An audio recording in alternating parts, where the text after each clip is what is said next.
Antradienio naujienos Dzūkijos televizijos žiniose. Labas vakaras ir ačiū, kad žiūrite. Žiniose matysite, artėjant kalėdoms miškų urėdijoje prasidėjo eglučių pirkimas. Jau prekiaujame eglutėmis nuo lapkričio antros pusės.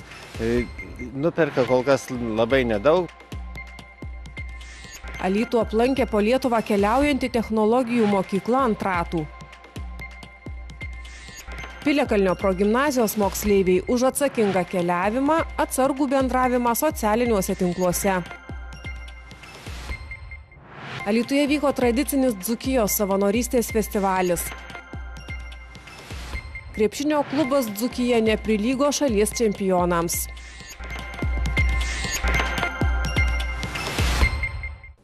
Iki didžiųjų metų švenčių likus kiek daugiau nei 2 savaitėms gyventojai vis aktyviau domisi, kur ir kokią kalėdų eglutę įsigyti.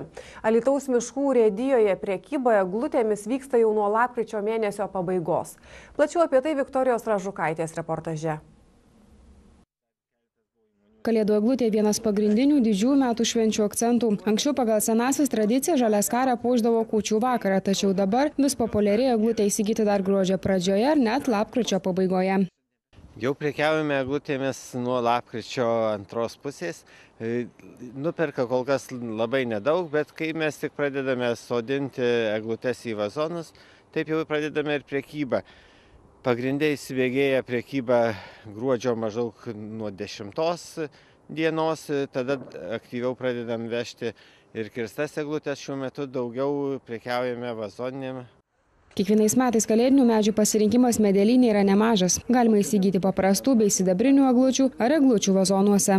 Šiuo metu mes kaip tik priimam užsakymus ir parvežame tas eglutes būtent pagal užsakymus, dėl to, kad paprastų žmonių eilinių kol kas nebent į darželius perka, o įmonėms priimame užsakymus ir parvežame sutartu laiku.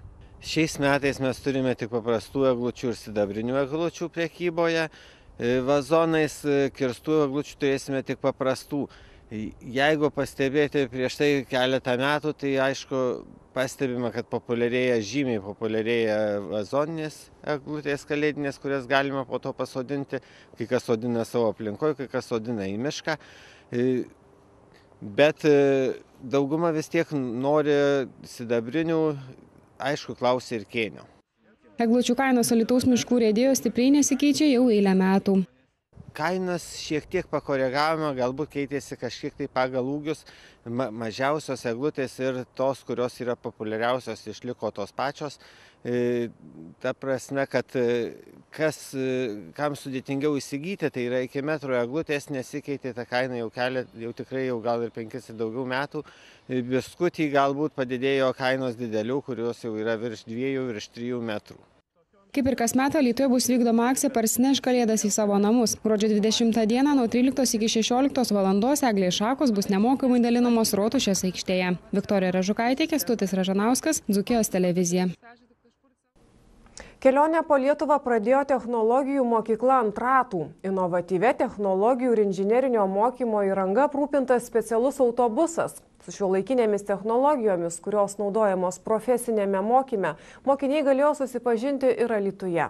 Pasakoja Vilma Slabačiauskienė.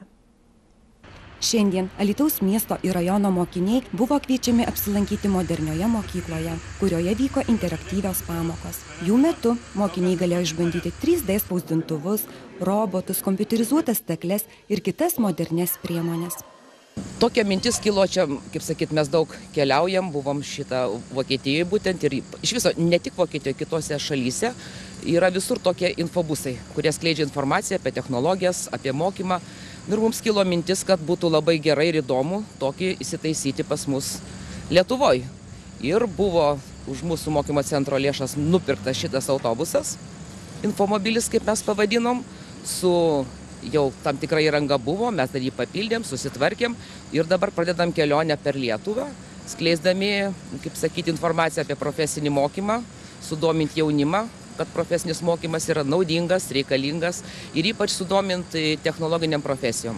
Kadangi yra nemažai pramonės įmonių Lietuvoje ir darbdaviai laukia staklių operatorių, remontininkų, šaltkalvių, suvirintų ypatingai, juos sudominti su tom profesijom, kad jie čia atėję išbandytų, pasižiūrėtų, kaip viskas veikia ir norėtų mokytis ir kelti savo kvalifikaciją. Apsilankę technologijų mokykloje ant ratų, mokiniai galėjo iš arti susipažinti su pažangiu profesiniu mokymu Lietuvoje. Pasak Alytaus profesinio rengimo centro direktoriaus Vytauto Zubraus, labai svarbu, kad mokiniai turi galimybę susipažinti su šiuolaikinėmis technologijomis, kurios naudojamos profesinėme mokyme, bei kurias gali jau pritaikyti šiandieninėje pramonėje. Ši savaitė yra išskirtinė savaitė ir Europos profesinių įgūdžių savaitė, profesinių gebėjimų savaitė ir renginiai vyksta ne tik tai Alytuje, vyksta visoje Lietuvoje ir Europos Sąjungoje ir technologijų automobilio atvykimas į Alytų, tai tik tai viena dalis tų gražių renginių, bet aš manau, kad tai labai svarbu, kad mokiniai, bendrojo ugdymo mokyklų mokiniai gali pamatyti tas naujausias technologijos, kurios šiandien yra naudojamos pramonėje, kurios vykdomos įvairios profesijos, kurias gali įgyti profesinėse mokyklose, tame tarpe ir Alytuje. O mūsų mokyklos komanda kaip tik tai pasitinka mokinius ir taip pat demonstruoja technologijas, kurios susiję yra su IT, kurios yra susiję su inžinerinė pramonė. Na ir manau, daugelį pramonės šakų yra taikomos tos technologijos, kurias jūs matote. Mokiniai gana aktyviai registravosi mokyklos, tai aišku, matyti rodo ir mokyklų vadovų požiūrį, ir mokytojų požiūrį į profesinį mokymą, į tas naujas technologijas, mokiniai susidomėję. Kadangi kvietimas šioje modernioje mokykloje susilaukė didelio susidomėjimo, autobuso kelionės bus tęsiamos ir ateityje. Vilma Slabačiauskienė, Edgaras Burneika, Dzūkijos televizija. Sąjungos Nebūk naivus kelyje vėliava įteikta Piliakalnio progimnazijos moksleiviams, kurie pradės vykdyti savanorišką veiklą. Pagrindinis šios sąjungos tikslas informuoti jaunimą, kad negalima keliauti bet kaip ir su bet kuo, o visiškai pasikliauti socialinio tinklo pasiūlymais vykti kartu neprotinga. Dainos Baranauskaitės reportažas. Nebūk naivus kelyje sąjunga Alytuje įsikūrė po Piliakalnio progimnazijos stogu. Aktyviems moksleiviams įteikta sąjungos vėliava, savanorių ženkleliai. Sąjungos prezidentas Mindaugas Jonušas ypatingai džiaugiasi mokyklos ir Alytaus miesto savivaldybės administracijos švietimo skyriaus geranoriškumu ir supratingumu. Anot sąjungos prezidento, laikas keisti savo kelionių įpročius ir tapti atsakingais, ne tik už save, bet ir už kitus, kad liūdni įvykiai taptų ne sensacija, bet pamoka ateičiai. Iš tikrųjų, slopinti mokinių dingstamumą. Pati jauniausia mergaitė, kurią jūsų mieste vidury baltos dienos bandė išvežti, tai yra 10-metė, neminėsiu mokyklos, ir tai yra bėda. Prekyba žmonėmis jūsų mieste yra tokia didelė, kad iš tikrųjų man tai buvo kraupu. Skaityti, girdėti, kad atsirado automobilis, kuris persikė paauglius. Paauglių dingstamumas, ypatingai per lapkričio tas visas pirmasias dienas dingo pora.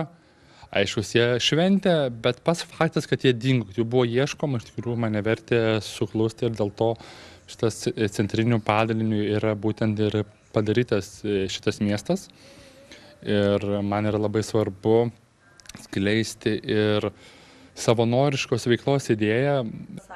Piliakalnio progimnazijos direktorė Regina Špukienė sako, kad mokiniams labai patinka dalyvauti šioje veikloje, juolab, kad jie ypatingai yra naivūs ir nepatyrę. Tikimasi, kad dalyvaujant sąjungos veikloje vaikai taps saugesni, išmoks išvengti pavojų ir nepateks į dingusių vaikų sąrašus.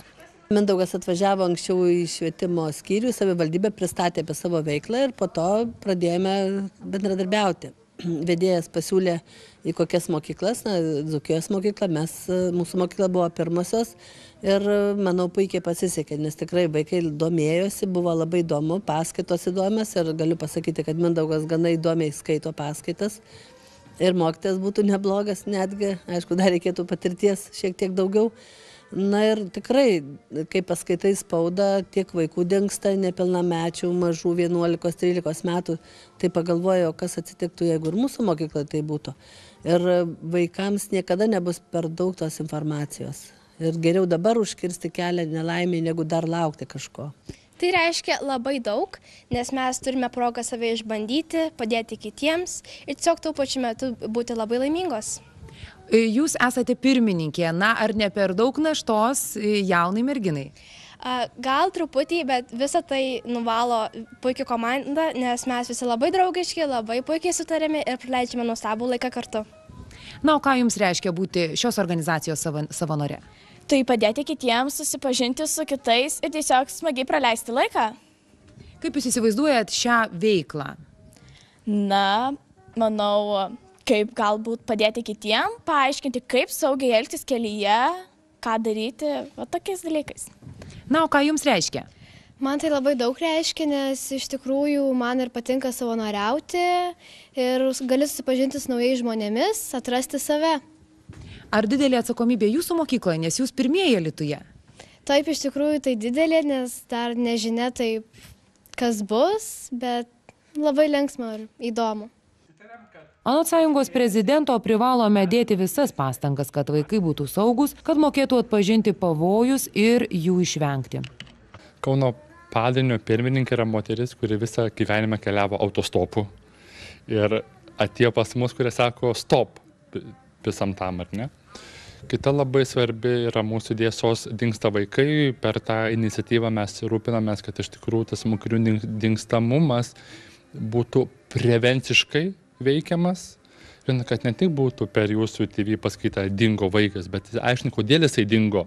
Imtasi visų įmanomų priemonių.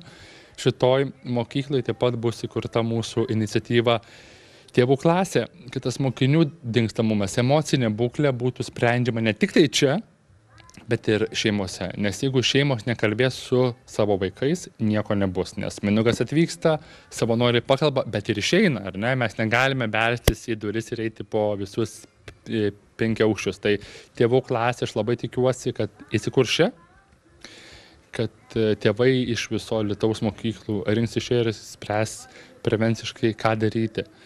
Prisiminkime tą atvejį Ugnės, kai mergaitė iš Vilniaus mokyklos vyko į Varėną ir ją rado miške.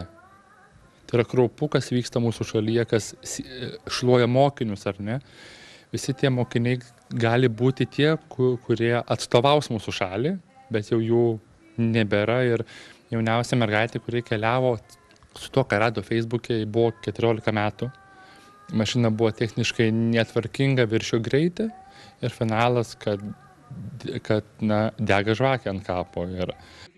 Nebūk naivus kelyje, sąjungos psichologinė tarnyba teikia pagalbą aukoms, vienaip ar kitaip nukentėjusioms nuo neatsakingo keliavimo. Daina Barnauskaitė, Marius Šagunevičius, Dzūkijos televizija.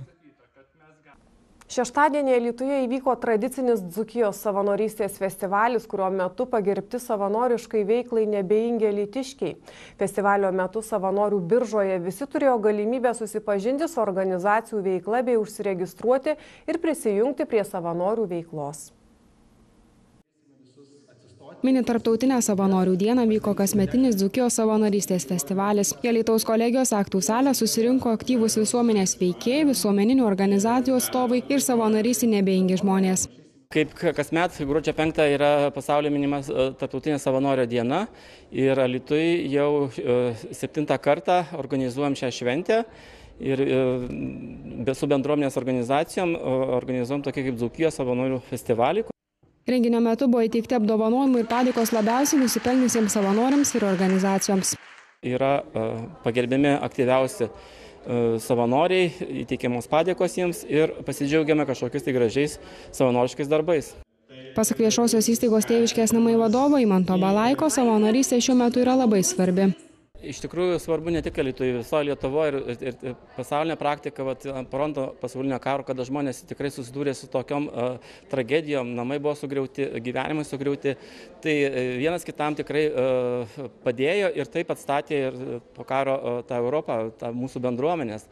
Tai ta savanorystė tikrai aktuali ne tik Alytuje, bet visai Lietuvai ir svarbu ugdyti tą savanorystės dvasią, nes tai yra mūsų kultūros dalis, padėti neatlygintinai artimajam, kuriams reikalinga tavo pagalba, tai yra mūsų kaip žmonių skiriamoji dalis, nes tai yra sudėtinė bendros kultūros sampratos dalis.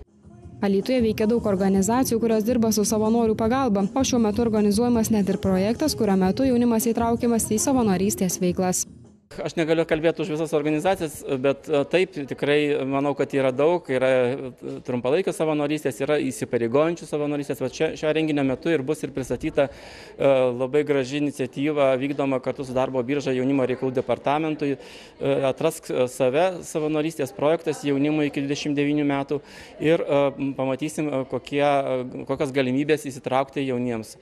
Laukiam šaukimo 54, kur ir vyresnio amžiaus panašiom sąlygom galėtų įsitraukti į savanorystę, tai iš tikrųjų yra dabar sukurti finansiniai mechanizmai, tik reikia iš tikrųjų labai daug entuziazmo iš organizacijų vadovų, nes kartais pritrūksta gebėjimų, noro, iniciatyvos tuos savanorius priimti, o tikrai jie daug labai gali padaryti.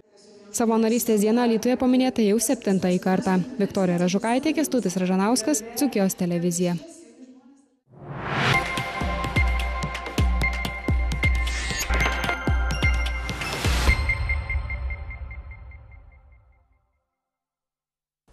Metas kriminalams, įvykius apžvelgs Edgaras Burneika.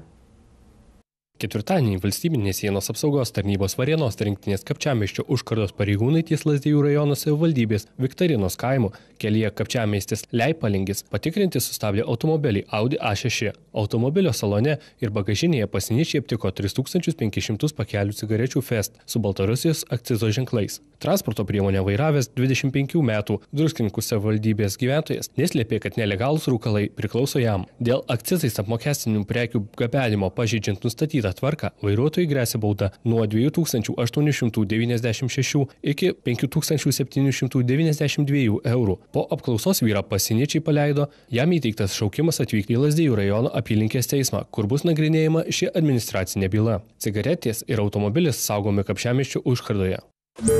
Gruodžio 5 dieną apie 13:45 min. Prienų rajone kelio Kaunas Marijampolė 34 kilometre vyras siekdamas išvengti administracinės atsakomybės už kelių eismo taisyklių pažeidimą vairavo automobilį, kuriam laikinų valstybinio numerių ženklų galiojimas buvo pasibaigęs ir automobilis neapdraustus privalomųjų civilinės atsakomybės draudimu. Alytaus apskrities vyriausiojo policijos komisariato pareigūnams davė 50 eurų kyšį. Praėjusią parą užfiksuoti 24 kelių eismo taisyklių pažeidimai. Daugiausiai iš jų 8 greičio viršimo pažeidimai, 5 naudojimas telefonu pažeidimai bei 2 kelio ženklų ženklimo pažeidimai. Edgaras Burneika, Dzūkijos televizija.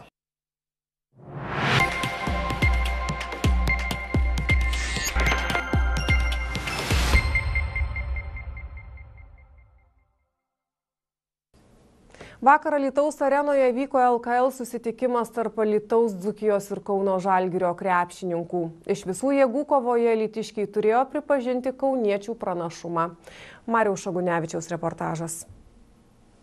Pirmadienio vakarą Alytaus sporto rekreacijos centre sužaistos LKL rungtynės tarp Alytaus, Dzūkijos ir Kauno Žalgirio komandų. Svečiai iš laikinosios sostinės nepasigailėjo alytiškių ir rezultatu 61-94 šventė pergalę. Susitikimas prasidėjo 2 Kevino Pangoso taškais. Į tai greitų tritaškių atsakė dzūkas Gediminas Navickas. Toliau rungtynės klostėsi žalgiriečių naudai ir pirmą kėlinį laimėjo rezultatu 13-31. Antrame kėlinyje vėl dominavo kauniečiai ir savo kitoje gynyboje alytiškius leido įmesti vos 7 taškus. Po antrojo ketvirčio Alytaus Dzūkija atsilikinėjo 20-54. Po ilgosios pertraukos atsitiesę alytiškiai deficitą sumažino iki 24 taškų, tačiau po Šarūno Jasikevičiaus paprašytos minutės pertraukėlės žalgiriečiai padidino pranašumą ir po 3 kėlinių pirmavo 46-73. Ketvirtasis kėlinys taip pat priklausė Žalgiriui. Jie nemažino apsukų ir didino atotrūkį. Dzūkijai niekaip nepavykdavo apsiginti nuo greitų žalgiriečių atakų. Nuaidėjęs finalinį rungtynių sireną Alytaus Dzūkija rezultatu 61-94 nusileido savo varžovams Žalgirio komandai. Alytaus Dzūkijos gretose rezultatyviausiai žaidė Gediminas Navickas pelnęs 14 taškų, Alejandro Hernandezas surinko 11 taškų, bei Karolis Guščikas pridėjo 9 taškus. Kauno Žalgirio ekipoje išsiskyrė Paulius Jankūnas su 17 taškų, Kevinas Pangosas pridėjo 15 taškų, bei Brokas Motumas ir Robertas Jeftokas pelnė po 14 taškų. Po rungtynių pakalbintas Alytaus Dzūkijos vyriausiojo trenerio asistentas Zoranas Čarapičius teigė, kad pagrindinė pralaimėjimo priežastis itin blogai sužaista pirma rungtynių pusėje. Visų pirma, norėčiau pasveikinti Žalgirį. Žalgiriečiai rungtyniavo solidžiai, ne tik šiandien, bet ir keliuose pastaruosiuose Eurolygos ir LKL mačuose. Dabar kauniečiai geros formos. Mes labai prastai pradėjome rungtynes. Abi rungtynių dalys buvo kaip juoda ir balta. Pirmoje pusėje darėme daug klaidų. Antroje rungtynių pusė kur kas geresnė. Užtikrinčiau perdavinėjome kamuolį, sėkmingiau gynėmės. Bet to neužtenka, norint iškovoti pergalę prieš Žalgirį. Kauno Žalgirio vyriausiasis strategas Šarūnas Jasikevičius džiaugiasi, kad varžybų pradžioje pavyko perimti rungtynių kontrolę į savo rankas ir kad turėjo progą išleisti į aikštę visus savo žaidėjus. Rungtynės pavyko. Manau, kad labai gerai jas pradėjom ir kaip sakant, gavom visą energiją likusiai rungtynių daliai. Manau, kad išsprendėm reikalus labai anksti ir labai smagu, kad gavo visi pasižaisti ir visi įnešė tikrai didelį indėlį. Sekančias namų rungtynės alytiškiai žais gruodžio 11 dieną, 18 val. Su Panevėžio Lietkabelio komanda. Marius Šadunevičius, Dzūkijos televizija.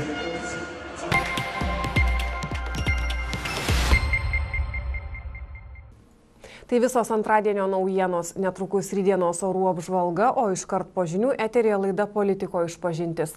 Likite kartu, gero vakaro.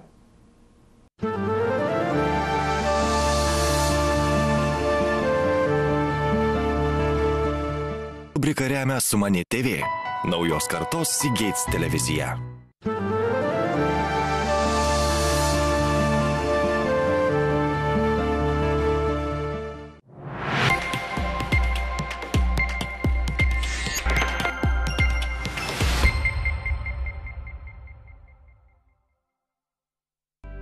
Sinoptikai žada, jog orai keisis kas valandą. Trečiadienio naktį vėjas nurims, padangėje daugės pragiedrulių ir oras suskub šalti. Dieną po truputį stiprės vakarinių krypčių vėjas, bet žymesnių kritulių jis dar neatneš. Reikės pasisaugoti tik plikledžio. Ketvirtadienį priartės žemo atmosferos slėgio sūkurys. Pradės kristi krituliai, pagazdins lijundros. Vakarų vėjo gūsiai vietomis įsismagins iki 15–20 metrų per sekundę greičio.